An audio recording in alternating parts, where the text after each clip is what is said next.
ఆసరా, చేయూత అంటే ఇప్పుడు పెన్షన్లకు సంబంధించిందేమో సచివాలయాల దగ్గర ఇవ్వండి, లేకపోతే కనుక దాని పేరేంటి బ్యాంకులో వేయండి అని చెప్పేసి ఎన్నికల సంఘం ఆదేశించి అందులో డబ్బులు వేశారు. దాంతో వృద్ధులందరూ ఇప్పుడు రోడ్డెక్కారు, విలవిల్లాడుతున్నారు. రెండో పక్కన వచ్చి విద్యా దీవెన, చేయూత, ఇన్పుట్ సబ్సిడీ ఈ డబ్బులు పడాలా అకౌంట్లలో, అవి ఆగిపోయినాయి.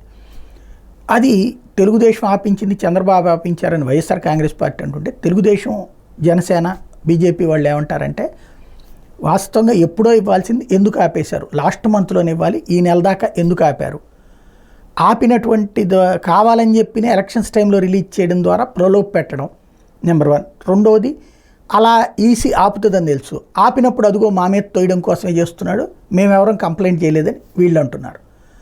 అదే సందర్భంలో వైసీపీ వాళ్ళు ఏమంటారు, రెగ్యులర్ పథకాలని ఇంతకుముందు తెలుగుదేశం హయాంలో కూడా ఆపలేదు కదా, ఇప్పుడు మేము వచ్చాకనే ఎందుకు ఆపుతున్నారు అన్నటువంటిది వీళ్ళు అడిగేటటువంటి మాట.